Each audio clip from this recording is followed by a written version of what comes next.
Hey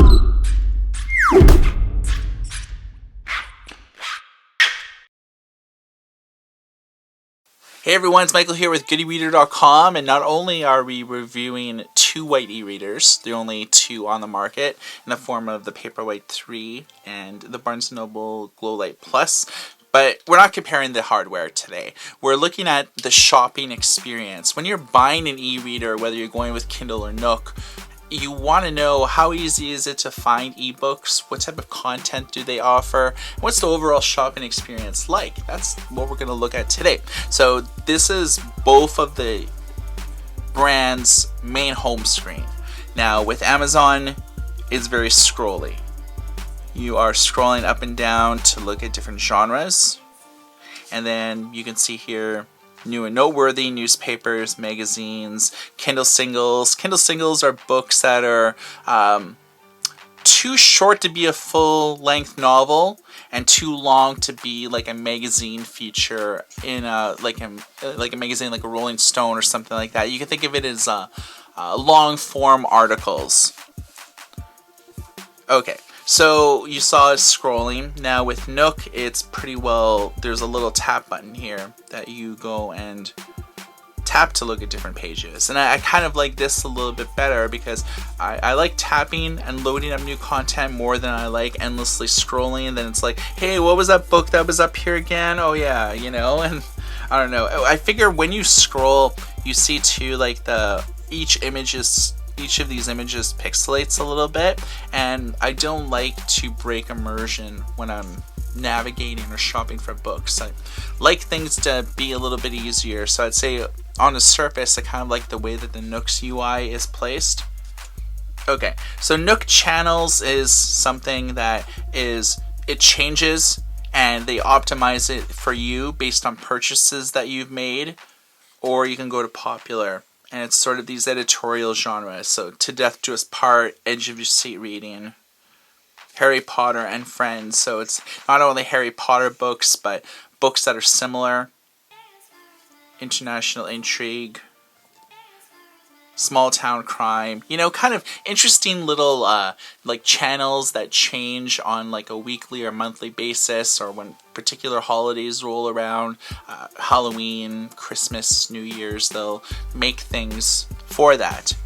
Whereas with Amazon, they don't really have that, but they do have like editor's choices and things like that. So you can kind of click on editor's picks and get a sense on like what the editors are. So both Amazon and Barnes & Noble have their different editors picks. So this is called editors picks, and this is Nook recommends.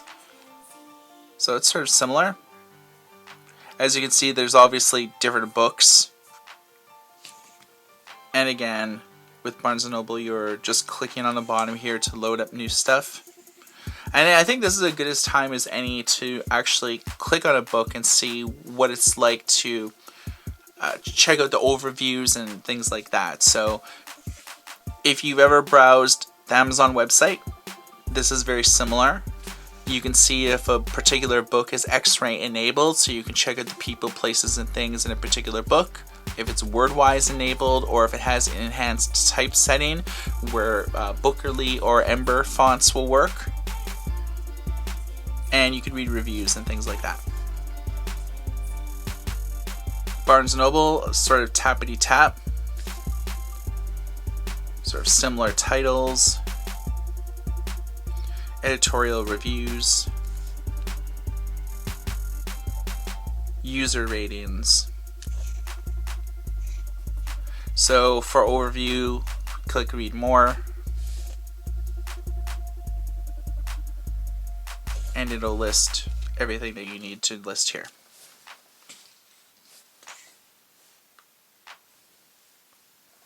So to X out, Nook's a little bit Kindle I think is a little bit more snappier and more robust than the Nook.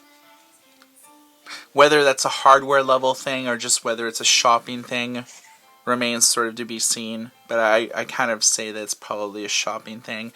Okay, so what is different about the shopping experience on the Kindle and a Nook? Well, I think Kindle has a little bit more content. They have Prime Reading, which if you have an Amazon Prime membership and you're based in the US, you can actually read from a pool of titles for free. So if I click on Prime Reading, I could basically read most of these titles for free.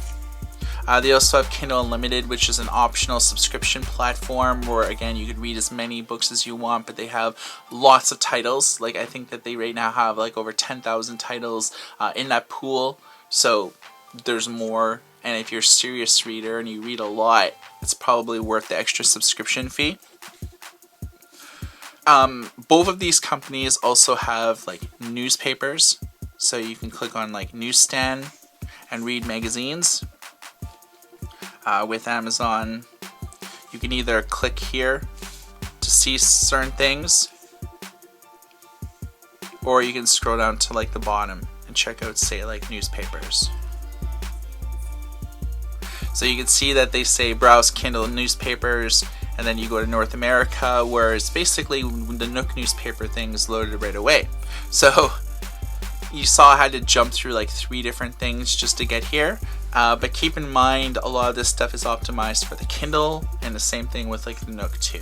So I'd say in terms of browsing magazines and newspapers, I have to give this to the Nook. It's just everything loads a little bit quicker. Everything fits more content on the page. So you can see here that, look at all the spacing and stuff, whereas like the Nook, it looks really polished and solid. So reading this type of content, they're both optimized for e-ink screens, so you're not going to have to like get a small little magazine and pinch and zoom to read like every little thing. All this stuff is like optimized for the different platforms. So this is just an overview of the overall shopping experience. I would say Amazon has more content available in the terms of Kindle Singles, Kindle Worlds, which is authorized fan fiction. They have Prime Reading, Kindle Unlimited. They have a lot of extra bonus content, but both of these platforms all have magazines, newspapers, ebooks, different ways that they give you editorial content, recommended reads, and so on. So I hope you've enjoyed this video. Drop a comment below and let us know what ecosystem that you prefer and what you thought about this video. For Good Reader, my name is Michael, and everyone take care.